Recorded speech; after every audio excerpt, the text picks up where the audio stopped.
aid also in other cases. So, Madam Chair, sino ka? Kanina ka pa nagbibideo sa akin. Who are you? Ay, Sino ka? Sa office ko yan. Kaya, ayoko nang masyadong lagyan pa ng asin ng sugat, pero syempre kailangan managot, no? Managot sila. So ano ngayon ang kanilang rules sa organisasyon nyo? So yun po, of course, yung immediate process of action natin, nirelieve natin sila. Then, pinaimbestigahan natin. Of course, natanggal na sila sa pwesto? tinanggal na po natin doon immediately. Part po ng proseso yan. The substation commander, yung actual na hindi nag-inspect, na hindi nagtingin doon sa barko, at yung kanyang immediate supervisor. Mayroon na po tayong sanction. Initially, ang report ng kanyang regional director ay mayroon pong sanctions na recommend. And now that is subject to evaluation of the national headquarters. The case now is at the national headquarters level to determine if we will lessen or increase the recommended penalty. So, one thing is certain, there was negligence on the part of our people. And we are brave enough to accept the consequences of our actions. Para po matigil yung ating usapan dito, makalipat tayo sa ibang issue.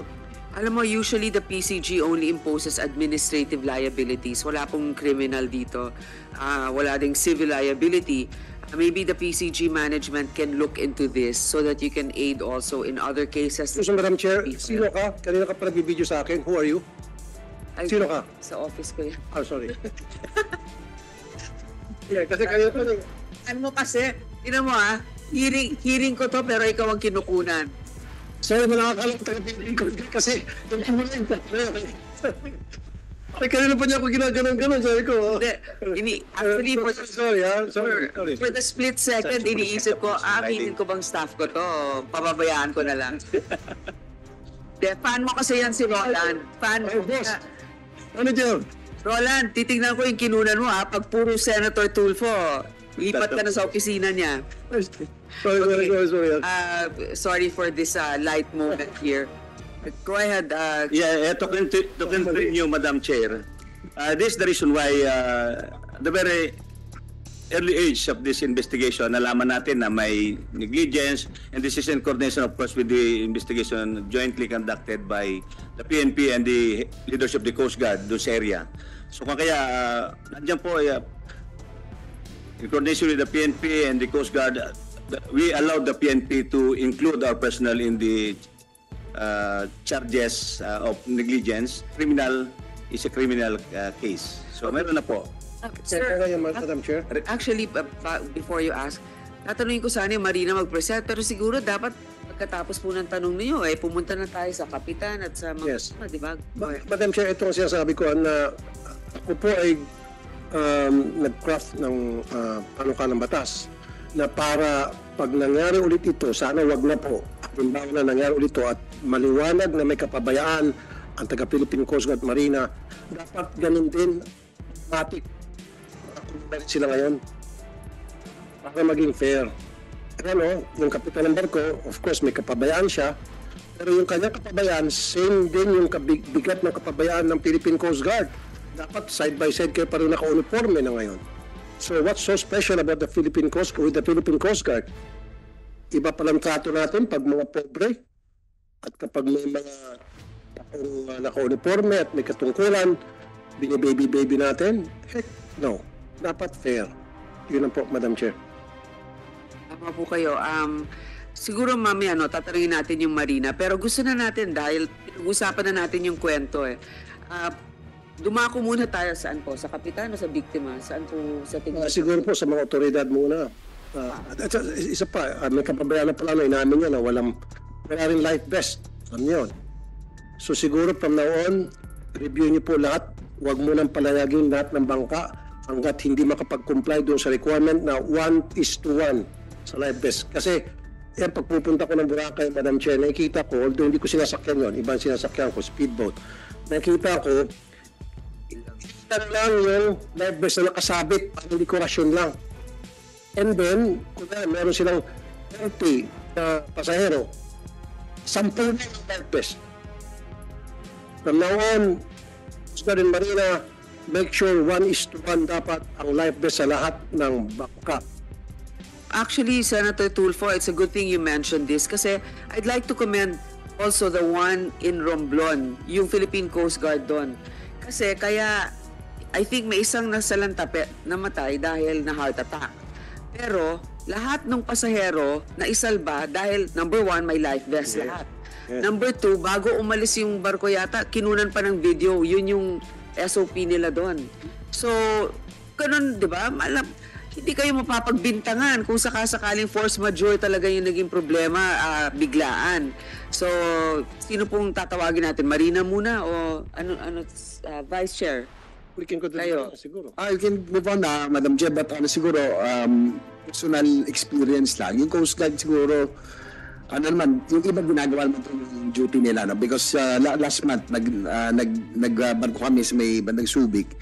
Masama rin ang panahon, babakan yung alon eh. So, nung palabas kami, pupunta kami sa Ayungin Shoal, sa Silangin. Binagwan sila.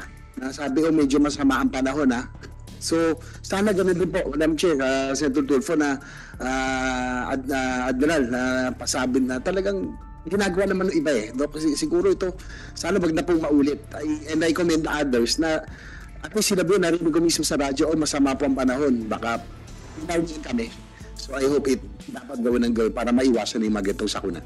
Alam mo yung sinabi ni Senator Tulfo tungkol sa kung may kaya, medyo nakakalusot, no? Yes. Alam mo, hindi lang sa ganun sa mga resort at mabuti inaalagaan natin ang mga turista natin. Pero like kunwari sa Palawan, alam ko pagka masama ang panahon, yung Coast Guard stricto talaga, hindi ka pwedeng makalayag. Pero porket ba nandito sa Binangonan, kung saan na parang di naman, puro mga... Protektado. Pag buhay na mahirap, kasi huda. Totoo po yan. Kasi yung mga pasahero doon sa lumubog na mahirap lang yan eh. Pero kung pasahero ng mga taga Boracay o sa Palawan, yung mga matataas na alta syudad, pang-alta syudad ng mga resort sa Palawan, hindi gugulo ng Coast Guard dyan. Hindi papayagan. Daming inspection, left and right. Lahat. Up, bottom, left, right. Pero pag yung sasakyan naman po nahirap, wala kayo dyan. Yun po yung nangyari. Tama po kayo, Madam Chair. So siguro marinig na natin sa Kapitan? O ano ba talaga? Sa Marina po siguro. Marina muna, Marina. Attorney Fabia, Administrator po. We will be presenting our... Yes, go ahead. I hope it's not redundant with what your mandate is, as long as, but it needs to pertain to the issue today.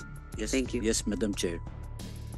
Sir, nag-donate ako ng bangka sa Palawan na lumapit sa akin. Pinadesign, hindi ko alam kung saan yung pinadesign yung bangka. Doon ko nakuha ang idea kasi kakarga nyo ng stick-list na mga isda eh. Igdadalawa po yung support doon sa katig. Ito, isa lang po yung support. Dapat yung tigdadalawa man lang.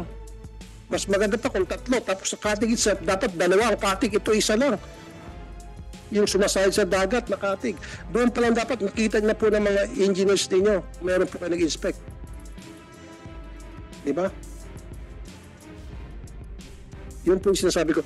Wag mo na po sisihin yung Philippine Coast Guard, please. Sabihin nyo na pagpapakulang nyo, wag mo na po kami sabihin na presyo, insurance, wag po namin yun. Gusto namin, in any legislation, that's why we're investigating. Ano pagkukulang na meron kayo lapses para gagawa kami ng batas na hindi na maulit yan. Yun lang po yun. Yung mga If you will allow to continue, sir, proceed na po. hindi kasi sir, No, ayoko po. Ano kung pinaikot-ikot niya kami? Kita mo sa Philippine Coast Guard, natapos agad. No sir, don't do that. Huwag niyo kayong paikot-ikotin dito. Excuse me, sir. Lalo kitang bidinin. Paikotin ako, lalo kitang bidinin. Mamaya, kalkalin ko pa yung bidihan niyo dyan sa abroad. Isang ano niyo dito, Yusek, daming biyahe sa abroad. Ikaw ba ito? Punta ng Stanley. Ano pa to? Indonesia, Bangkok, Doha, California. Saan itong mga travel na ito? Ito po, may kinalaman sa trabaho para mag-inspect o mag-train o ito personal travel. Sige, magpalusot pa kayo, lalo ko kayong didinin. Mas mabuti pa, tulad ng ginagawa ng Philippine Coast Guard, umamin na lang kayo, magtulungan tayo para maiwasan natin itong ganitong klase mga sakuna, we can come up with draft na para maging maayos na yung mga sasakyan dagat natin lahat.